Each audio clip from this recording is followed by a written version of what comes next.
In healthcare, there is often too much information and not enough time. Here at the Melanin Initiative, we avoid TMI by breaking things down into language you can understand. We create a safe space for you to ask your questions and share a nursing perspective without taking up too much of your time. If you're new here, welcome. I'm Kimberly Madison. I'm one of your co-hosts, and we're super excited today. We're very, very blessed to have Robert Chelsea, and he's going to tell us all about how he became a full face transplant recipient. We're going to learn about his journey to be needing a transplant, the challenges he's faced navigating the healthcare system, advice he has for us clinicians when caring for transplant patients, the support system that he's put in place to help guide him through this journey, the message that he has for those like myself considering organ donation, how we can support burn survivors and transplant recipients, and then I have a few surprise questions for him at the end. Like I said, if you're new here, welcome to the Melanin Initiative. I'm Dr. Kimberly Madison, a doctorally prepared nurse practitioner and one of your co-hosts here at the Melanin Initiative podcast, along with Alicia and Geraldine, who send their love in their absence. We're a health literacy podcast offering our nursing perspective. When we say health literacy, we're talking about your ability to obtain information, to understand that information, and to use that information to manage your health and advocate for others. By watching on YouTube or listening on your favorite podcast app, we hope you feel empowered to ask questions, educated on how to manage your health, and confident to navigate the healthcare system. If you haven't already, subscribe so you can be notified when we release a new episode. Thumbs up the video and leave a comment or two. It really helps you support the show, and it shows YouTube that this information is valuable, so that when people like you look for information like this and they put a topic in the search bar, YouTube will put that at the top of the list so that they'll be able to watch it. As a friendly reminder, remember this show is for educational purposes only. The opinions expressed here are our opinions alone. They are not a representation of any of our affiliations. If you're experiencing a medical emergency, you should seek medical attention and medical guidance from your healthcare provider. If you're having a physical emergency, you should call 911. And if you or someone you might know might be having a mental health emergency, you should call 988. Robert, welcome to the Melanin Initiative. Yeah, thank you. So we have a lot to get through. You have an impressive story and journey. So if you can, before we get to the transplant, tell us a little bit about your life before that, kind of where you grew up and what you were doing before all this happened. Well, I was born in Los Angeles, California, and I did what most kids do and grew up the same way most black kids grow up. The challenges were very similar to what you see and hear about all over the world. And as a result of that, I was fortunate in many ways. I worked for some large companies and dealt with individuals that had many facets of life that I was able to learn from. But just about 11 years ago, I happened to be on the freeway, one of the Los Angeles freeways, and my car overheated, pulled to the shoulder of the freeway, and as I was talking with a friend of mine to see if he could, I figured it was just a hose or something like that that had busted or, it ran out of water or something. And while I was talking with him, I noticed a car swerving across the lanes, and it happened to be a drunk driver. And he drove straight onto the same shoulder of the freeway that I was on, and ran straight into me. My car went up in the air, and when it came down, it blew up. So, well, it came down, and about a few seconds later, it blew up. When that happened, I tried, of course, to get out of the car, went toward my left, and as I was coming out, it looked like a long tunnel of fire, but it was only a few steps away.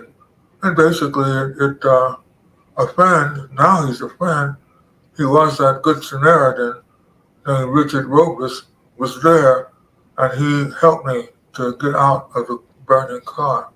He said he took my arm, and while he was grabbing my arm was melting. So he had to take a belt buckle and put it around my waist and gently carried me or escorted me to a safe area. We checked on the driver and make sure he was okay, and he was. And so that's basically how this journey started in terms of the burns, in terms of the amputations. I had to be amputated. So I was still conscious when the, the ambulance came. I told them who I was and what to, who to contact, so on. And then I laid on the gurney thinking that someone would come and meet me at the hospital and, let me get checked out and take me home. It turns out that I went to sleep and didn't wake up until 6 months later. So I was actually in a coma that long. And when I woke up, I still hadn't been in the hospital about a year and a half. Wow. And before, I know you like you're, if you're not familiar, you've been, other people who are watching, you've been telling your story quite a bit. And I'm just curious, recounting the story isn't triggering or traumatic? Oh, no, no, no. You would think that it would be. I watch some television sometimes, and the explosions when you see different, and it really, I can imagine. Not, I witnessed this, so I'm somewhat of a critic when it comes to the fire and coming out of the fire and all that. But it reminds me, instead of me being apprehensive or concerned or worried. It reminds me of what God has seen fit to allow me to go through. I got exposed to more than I could have ever imagined. Not in a negative way, but in a good way. See, I wouldn't be able to speak to you today if I had not gone through or experienced being a burn survivor. Who else can better tell the story of one person that's in a coma and what I went through?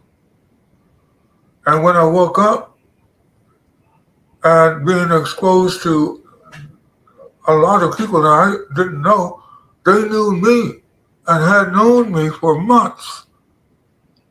They knew my nickname. They knew my family. They knew, whatever I had done in the past, whatever they experienced or had learned about me without me sharing anything with them. When I woke up, other friends, customers, people that they had met one another. They didn't know each other beforehand.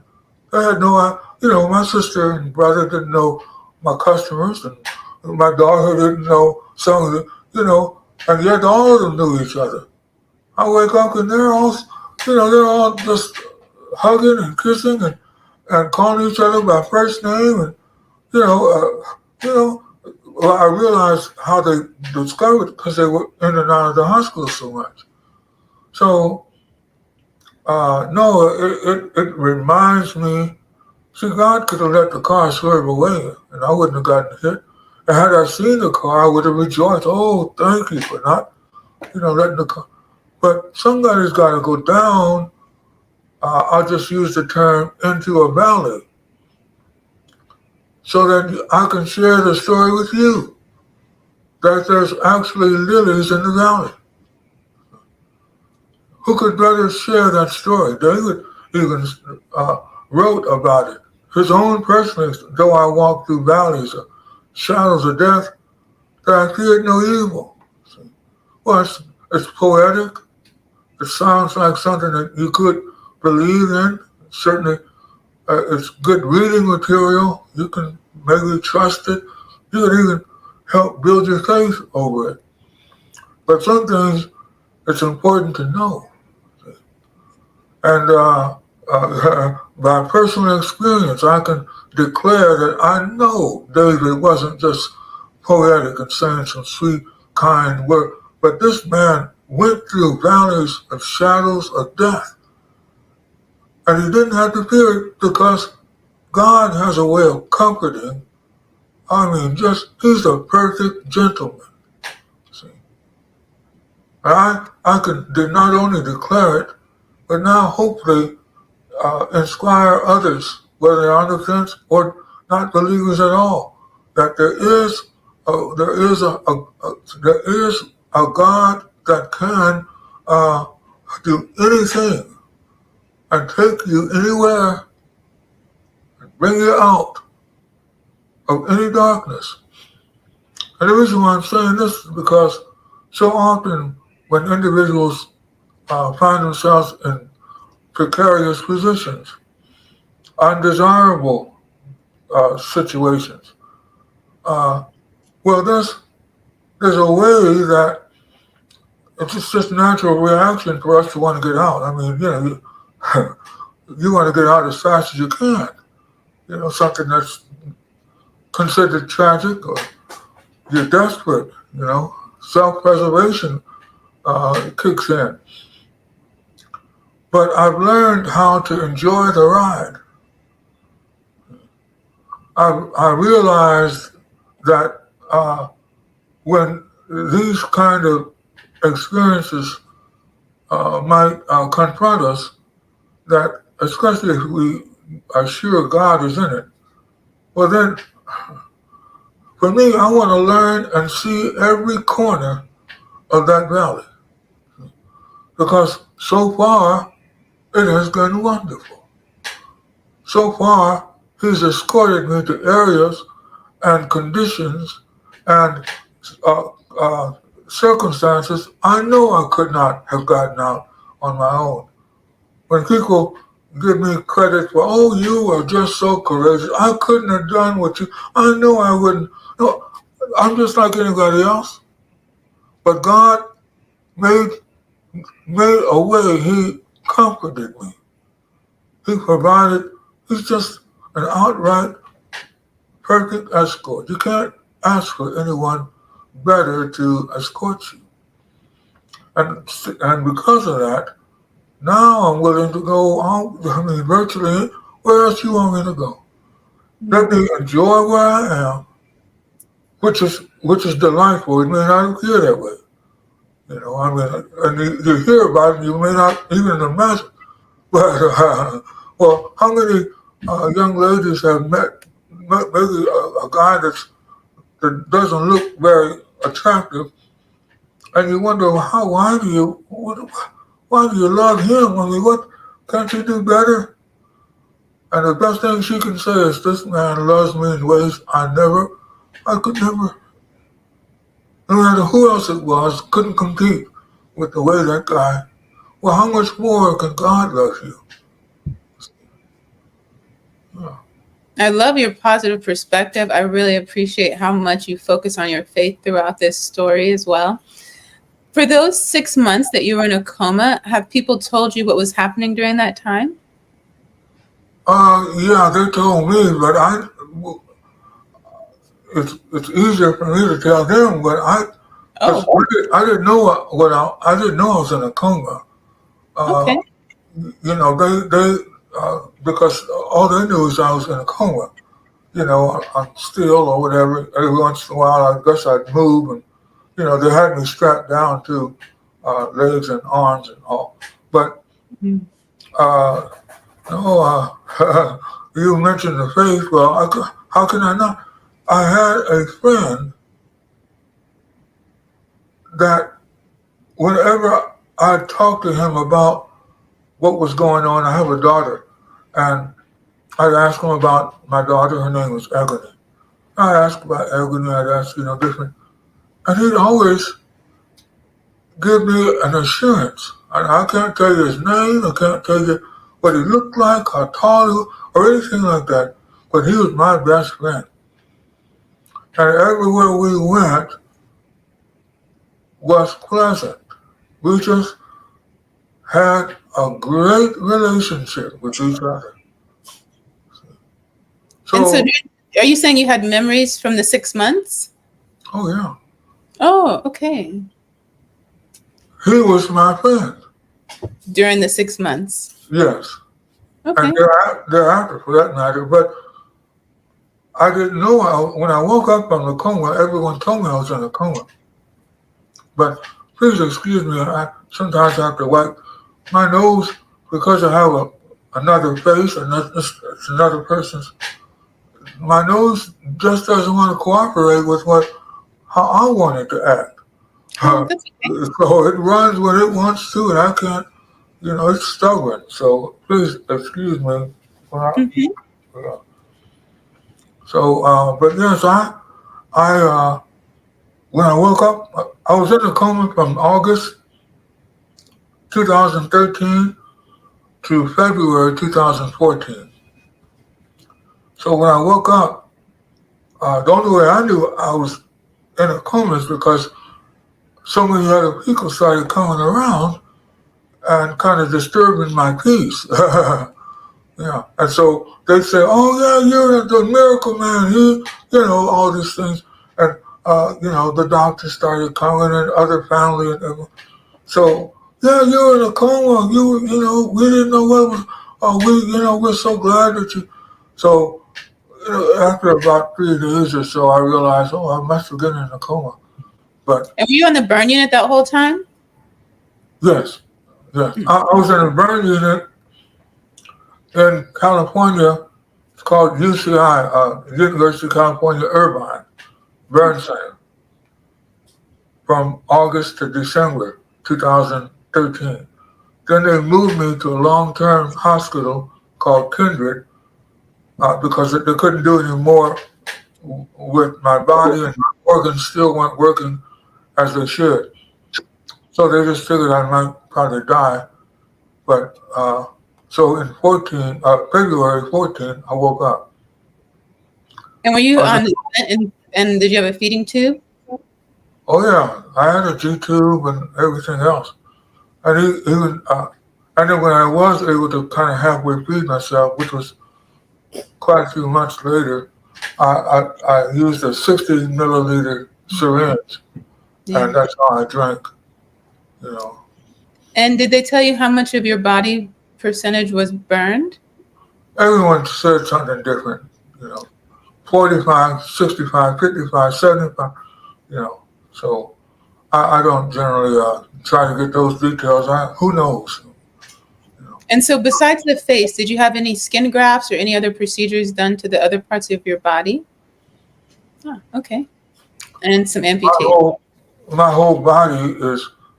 I don't know if you saw it. I sent you some pictures, but yeah. Well, my whole body looked like a Halloween mask.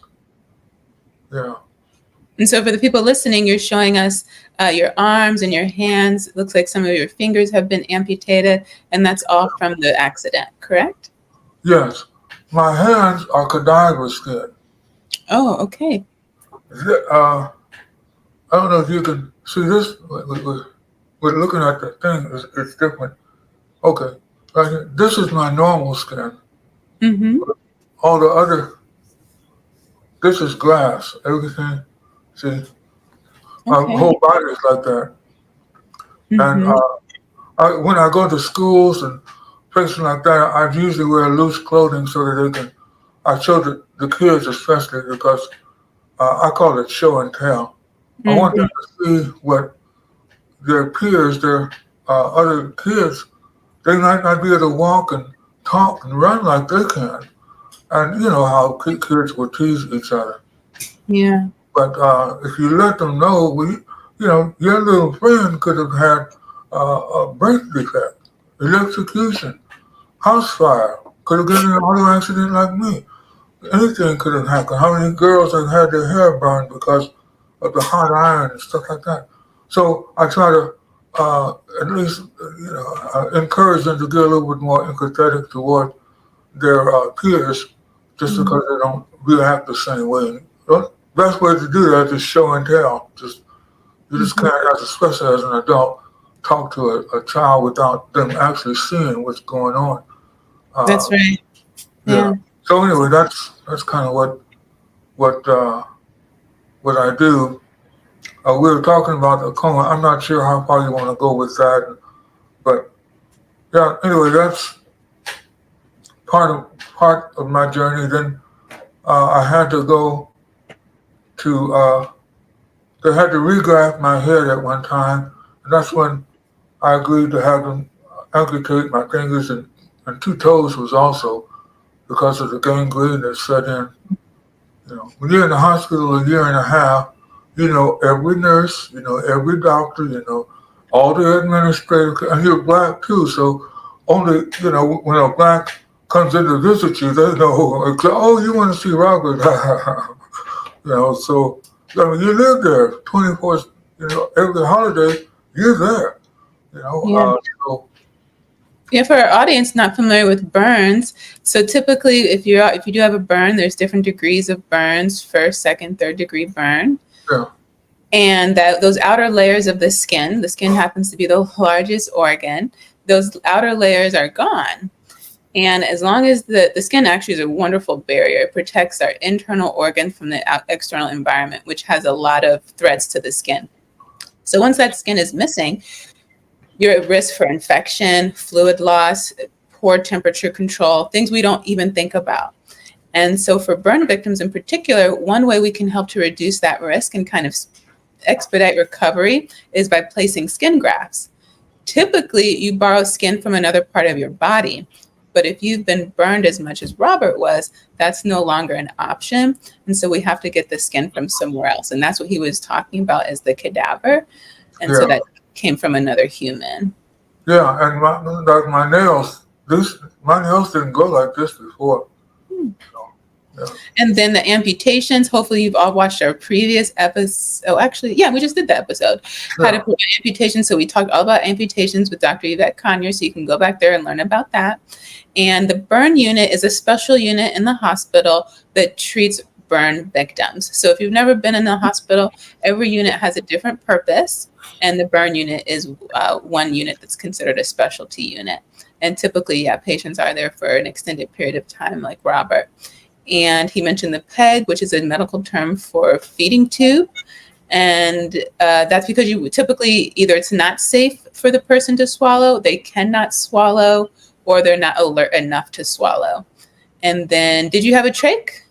oh yes, yeah, And so a trach is a tube that goes inserted into the neck, and that will be hooked up to a machine that performs breathing until, if and when they're able to be removed from the vent, it'll either perform that function forever or when they're able to come off of it. Every case is different.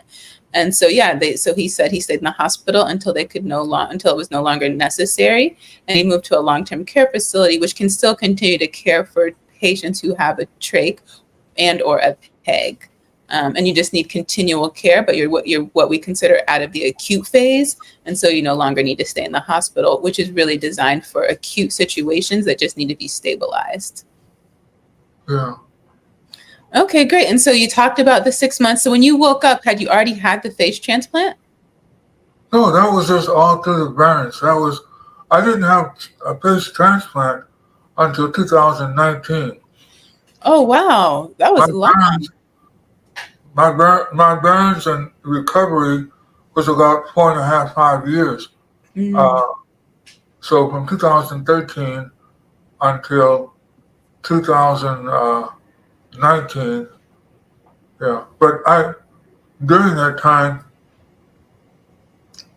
I learned how to walk like about 2 or 3 years after the burns. Yeah. That's So impressive. it is. Yeah, just because the fact that you were able to get back to that, because, we know that whole saying, if you don't use it, you lose it. And, Oh, yeah, so often we might spend a whole weekend on the couch, we don't move and anything like that. We never have any problems. And so when patients come to hospitals or facilities, we always are talking to them about moving yeah, because we don't want to develop, wounds or open skin. And people have a hard time comprehending, well, I stayed on the couch all weekend and nothing bad happened to me. My legs kept working. I didn't lose any function. But now you're telling me that all of a sudden these things are going to happen. And that's hard for people to comprehend. yeah, But yeah, when you don't lose it, your muscle tone, your muscle mass decreases, and you have to build that back up. And it is a challenge along with your bone density, because if you're not pounding and causing that stress on the bones, they also don't build as much. And so recovery is more extensive than most people are prepared for. Yeah, yeah, that's a good point. Uh, well, because I was going through the recovery, uh, even when I started being evaluated, which was like late 2015 for face transplant, uh, I was still in a wheelchair. So, you know, it does take a long time. When I was in the hospital a year and a half, when I got discharged, I could not walk at all. You know, yeah. So But that, did you have movement of your arms and legs? Were you able to move those on your own? yes, kind of, sort of, kind of, it's so, some things, some things were natural and some things were, much more difficult. Some things never really came back to where they. So I was already in my 60s when the accident occurred. So I I can't attribute everything to the lack of mobility. Uh, age, I'm sure had something to do with it, but I don't know how much. And I never smoked or drank or anything like that. So that was to my benefit and being considered. By the way, when I talk about the face transplant, the cutoff date for having a face transplant at the time was age 50 years old. But I was already 64, when we began talking. And of course, I received the transplant. I was 68 at the time. You are a walking miracle. And I love that you brought up the part about your recovery and that some things didn't come back, because the other thing that happens when people aren't walking, especially if they don't have voluntary movement of their limbs, is they start to stay in a bent form, what we call contractures. And Yeah. yeah, these people typically do not walk again. It can get to the point where it's just not reversible. So yeah, it's really, really, really impressive what you've been able to accomplish. Well, I have heard different comments like that, but uh, it's nice to give other people credit. But no, you know, I could have been one of those people that couldn't have been ambulatory. There's allowances that God makes, no matter what effort you make. See, even as a parent, I mean, a child can only learn so much about how to ride a bike, but that's when the parent decide, okay, you don't need the three wheeler now. I can take off. He's the one that does that. We get all the credit to encourage the child. Oh yeah, see what you did.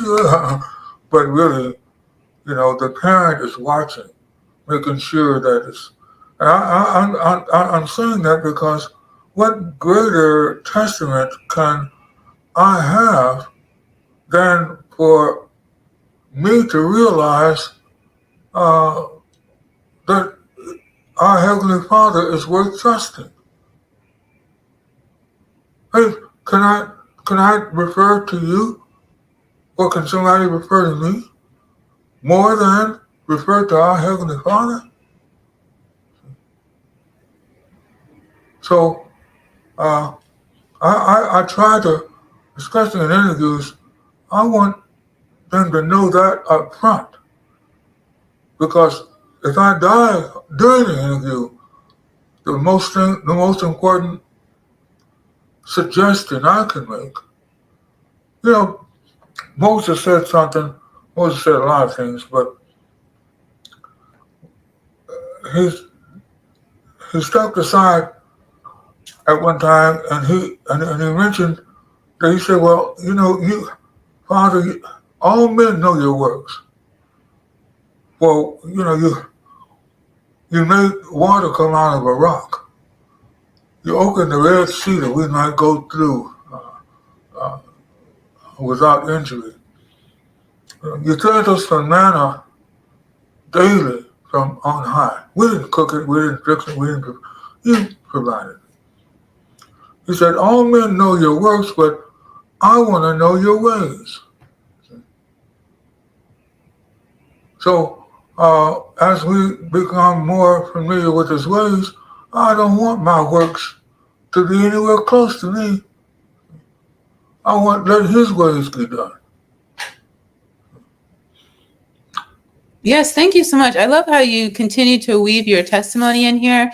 And it really shows, I think it's really motivating for a lot of people, patients and clinicians alike, um, because the journey can be quite challenging. And there's lots of evidence to show how important faith is in recovery and fulfillment Oh and yeah. and the trauma. Like in the beginning, I opened up asking you about, do you get triggered? Do you get traumatized by it? And your faith has a lot to do with why you're able to tell these stories over and over and have a smile on your face at the same time. Well, it's not because I have great faith. See, well, Robert, how can you say that? And we're hearing all this about faith. No, it's not that I have great faith. It's not that I have more faith than the next guy. See, but he has proven himself. So it's no longer the faith, but it's knowledge, it's understanding, it's experience. See, Job said, I know not I guess at it, I have belief in it, I trust it, I have faith in it, but I know my Redeemer lives. And I will see him on the last day. He said, though these skin worms destroy this body, yet in my flesh I'll see him. How do you know this, Job? Because I experienced it. So no longer do I have to say, well, you just got great faith. No, it's because, how much faith can you have in any loved one unless they reassure you? Hmm. If your loved one doesn't reassure you that he cares, that he's sensitive to your needs, he's got to not just take it for granted, nor can you. But we need that assurance, right? And Yeah. so with that assurance, that's what this is about. It's not really about. I mean, people use the term faith, but no. Certain ones they'll be there. It's a wonderful. This is the greatest experience that one can have when you know. See, yeah. Thank It, you for making that it's distinction. only, and I went through this because when my lips were burned off, right? Part of my tongue was too. And so you hear me now sharing my joy about serving God and all. Well, I talk with our Heavenly Father. I said, well, what? I, my lips were burned off. I know you have control of that. And you decided, you know, my lips were burned. No way to restore the lips.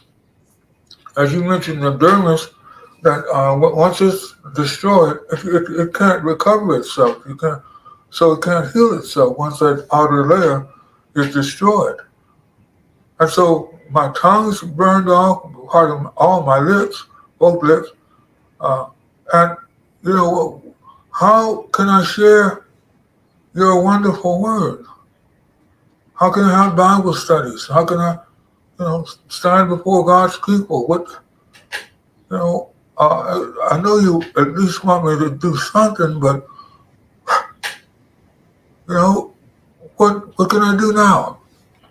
You're And doing it. You're doing it through your testimony and your conviction. And I love how you continue to give God the glory through that, and you don't even take any of the credit for it. Curious, when it became time for the transplant, was that a decision you made or your team recommended it? Because you said you already weren't really a candidate because of your age. oh yeah, well I I made a decision. I had the green light. That's what you know. When he offers, he gave me a 7-course meal. and part of it was the transplant. So it was just another part of the meal.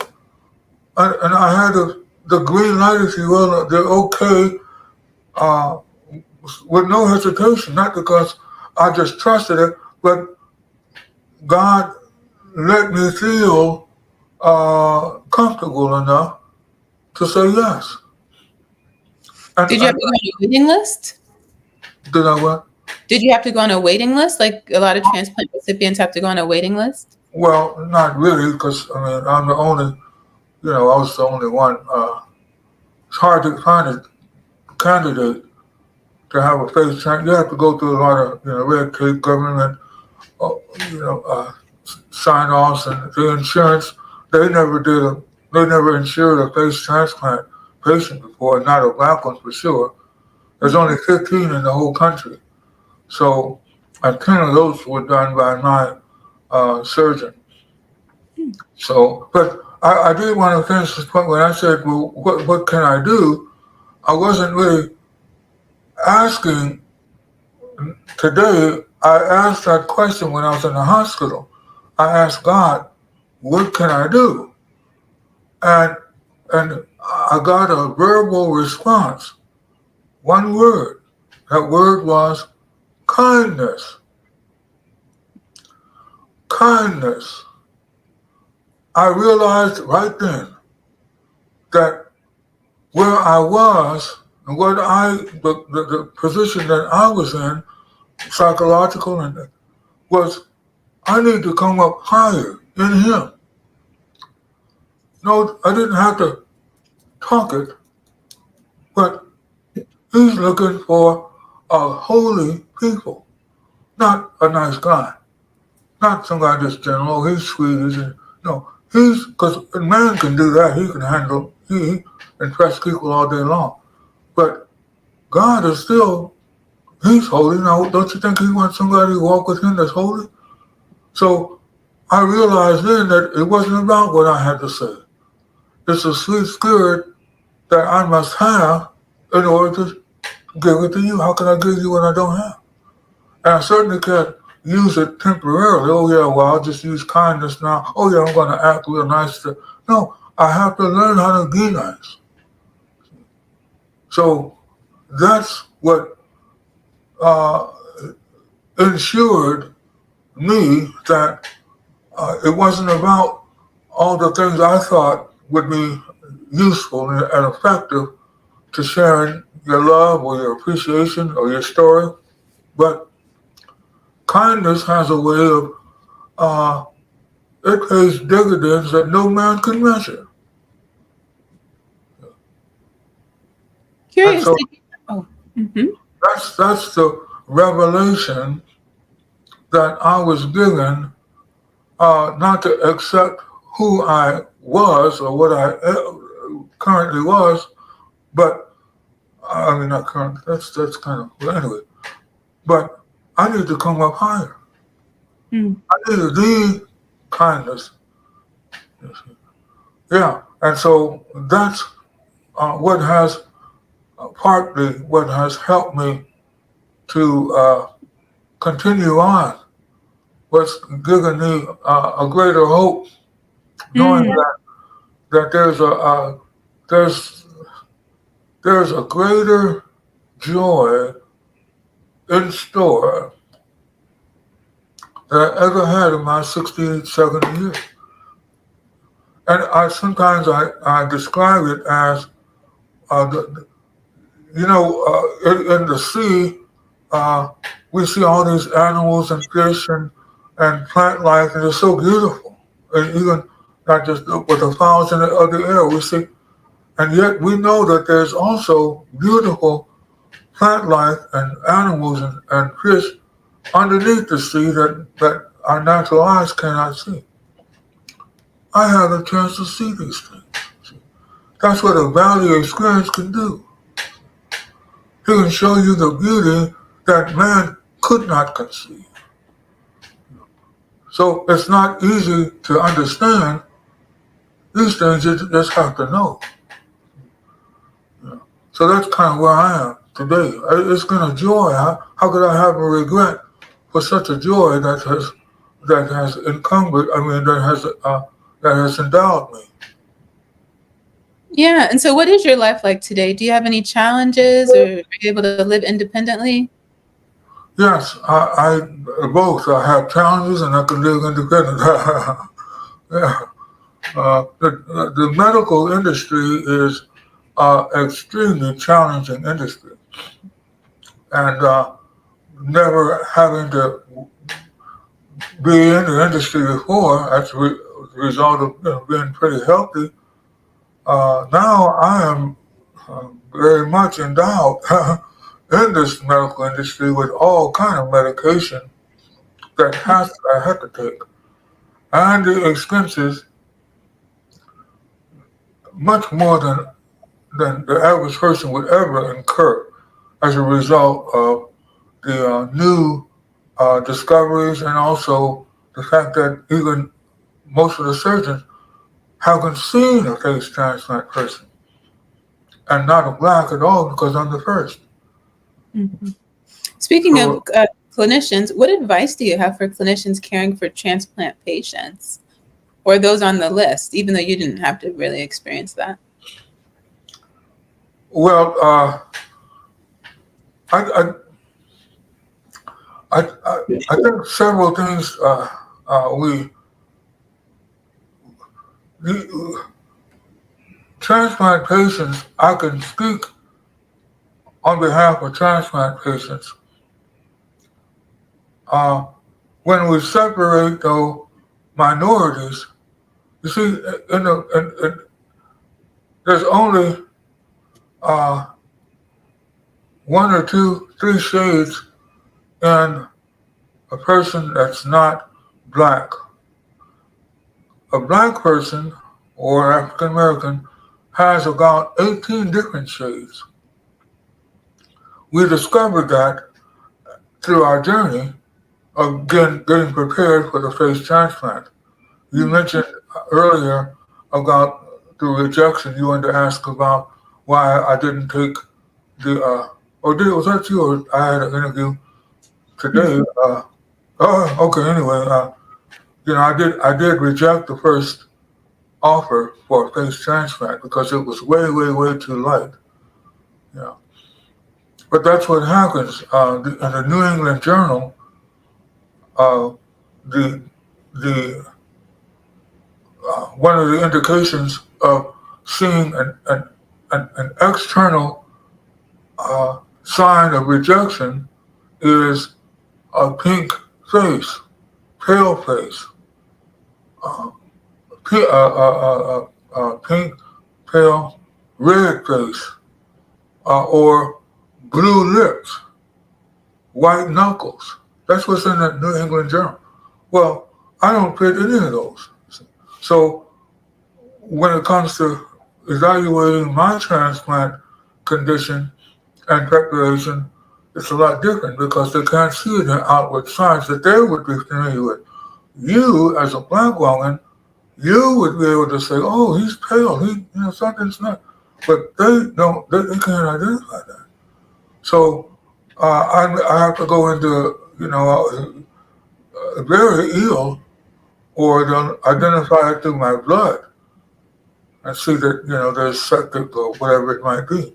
So those it plays a big difference on how they can respond. And then my face started discoloring. They never saw that before. So there's a lot of areas where, as a minority, we we really need more people like yourself to intervene, to be a part of this, to be our scientists, our researchers, inquisitive about our own, because our own represents every every facet of humanity. Burn survivors are not isolated to the U.S. People have had lives poured on them. Just all kind of. Well, I get a chance to interact. I know about these things. You see, these are my friends now. See? And so, I mean, how could I not appreciate what God has exposed me to, be able to talk to you about these things? So the medical industry, I don't know if they have to do more technologically, but they sure need to do more with opening their heart up to let others participate. When I went to a university to talk with some of the students, I don't want to name the university because there's so many of them now that I've gone to, and it almost seems the same way. So I'll just give you the details on what I experienced. The auditorium that I was going to be speaking in, long hallways, full of pictures all over the place, and all of those pictures are of their history, not ours. And all the people that they were honoring out of hallways that at least had maybe 100 people on one wall and another 100 on the other wall. I saw on both walls that I took my time and watched, there was about 6 people of color. 4 of them, for the most part, out of 5 or 6 that all these different universities I've gone to, only about 4, let's say 4 of them were male, and 1 or 2 were female. That's it. So I discussed that with the groups. If we do not care, and now we're getting into what you asked me about, what the physicians can do, what the nursing staff can do, you know. And unfortunately, that's the hardest thing for us to do, is care for one another. Yeah.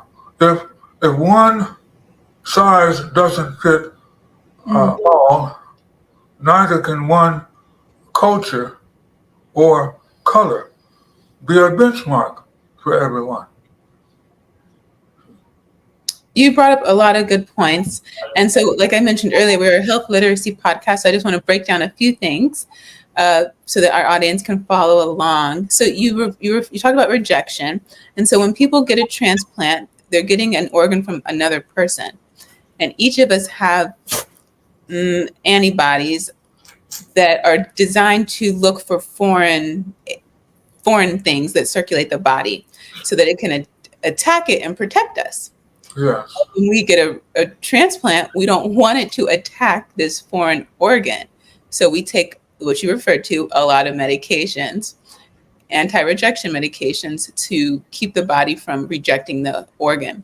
And the signs of rejection, as you were going into, particularly when we're talking about people of lighter skin tones, is that what we hear all the time: red, pink, blue. When we start to get into darker skin tones or richer skin tones, sometimes the skin doesn't turn red. Sometimes it doesn't turn the typical blue that you see in the pictures that you're talking about in the textbooks that are readily available.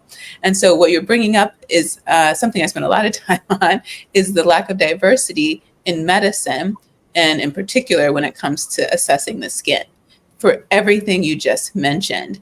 And yes, there is a lack of diversity when it comes to education.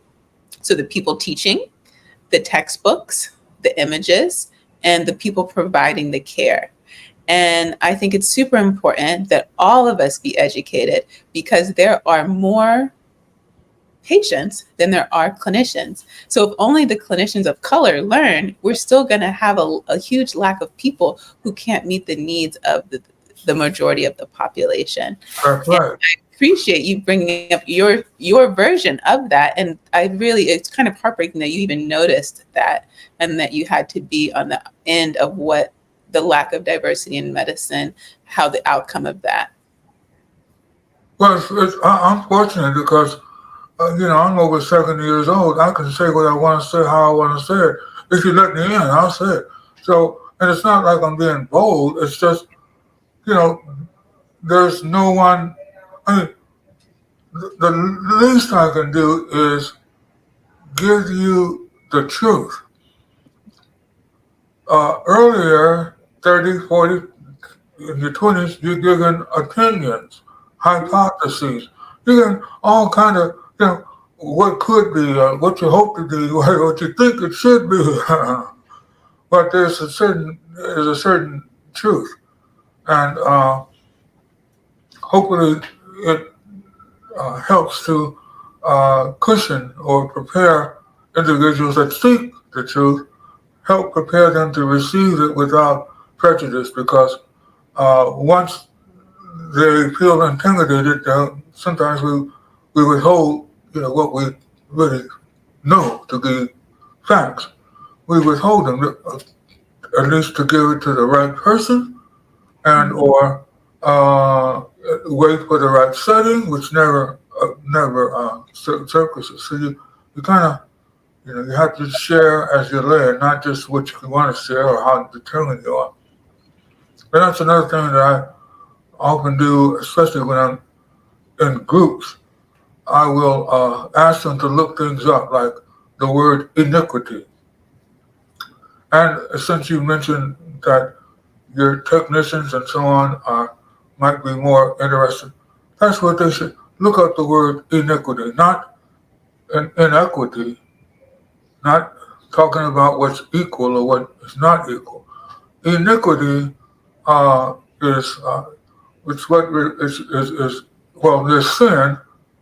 A person can sin, they can lie, they can cheat, they can do these things, and it's over with. But iniquity is sin of the heart. It is what you determine you aren't going to go any further than this. Well, how many times should I forgive a person? 7 times? No, 70 times 7. Well, I'm only going to, they do it once and it's on me, and do it twice, no. No. It's when we decide, I can't give it, I'll give it to a male but not female. Well, that didn't have the best seat. But, these people, I don't think they deserve the best seat. Give them generic without giving the others a reason. There's so many other ways that we, as individuals, withhold our best for the same person that we're trying to help. We claim that we are and we want to help. But there's degrees of what we'll do to help that individual. And I mean, how in the world can you send uh, one group of people all the way in the back room where they're clustered together? They could be female, male, they could have cancer, they could have, because they are one color. See? And so that's iniquity. See? Personal choices. Yeah. And so that applies to every single one of us. See? Uh, we not cannot, but we should not allow our personal feelings, even though we do, and it's natural, but that's what we want to get out of. How are you going to be holy and be natural too? You can't, the two don't go together. The same way I spoke about kindness. You can, oh, he's been so kind. Yeah, well, that's a natural kindness. And I guarantee you, catch him on a bad day, and he'll be just as rotten and mean as he was kind. That's man's kindness. Oh, yeah. He picks and chooses when and where, how, see, to what degree and all that. So let's think about that. Let's give as it can't be given ever before, and look at a future that will never duplicate itself from the past. Our iniquities withhold good things from us. So I use terms like that you might be familiar with. There was a person that's very famous. He uh, he left us with a thought. He said, I'm starting to look at the man in the mirror and ask him to change his ways. If you want to make the world a better place, take a look at yourself and change. Uh, Excellent advice. I love this, your style, how you shared with us how you've navigated the healthcare system, the challenges and also the bright sides of that. I love the way you provided advice for us, for those of us who provide patient care, by telling your story. I appreciate how you offered examples on how we can be more kind and also more caring. I'm curious because we started a series not too long ago called Faith in Medicine.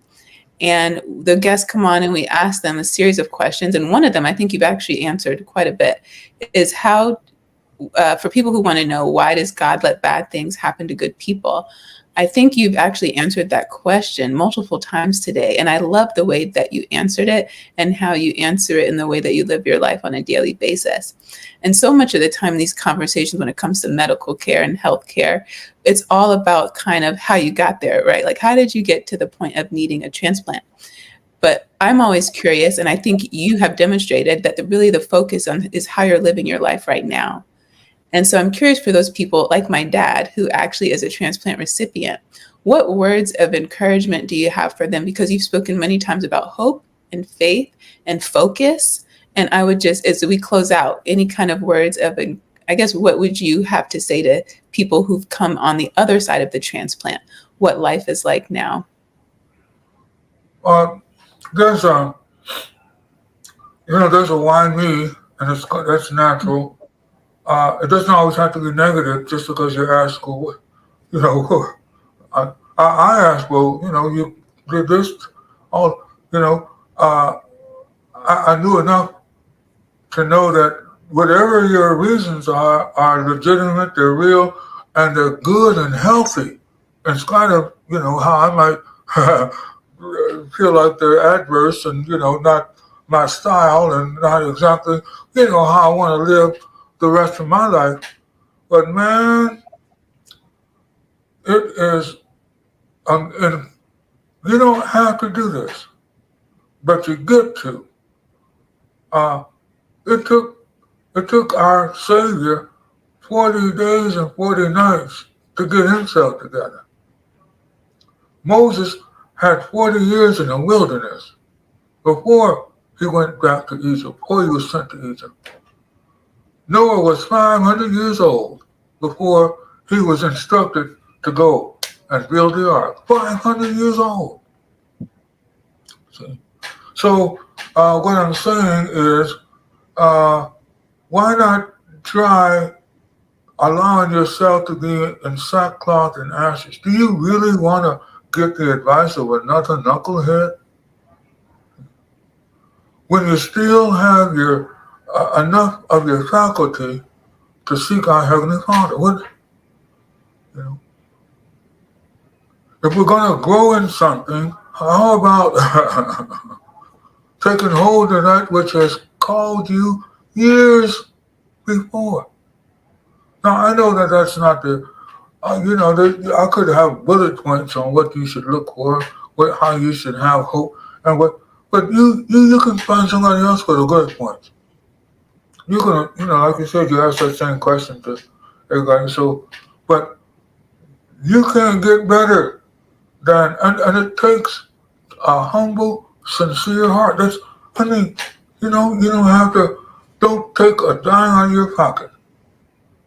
Just get yourself a uh, good quality knee pads and see what you can do with those.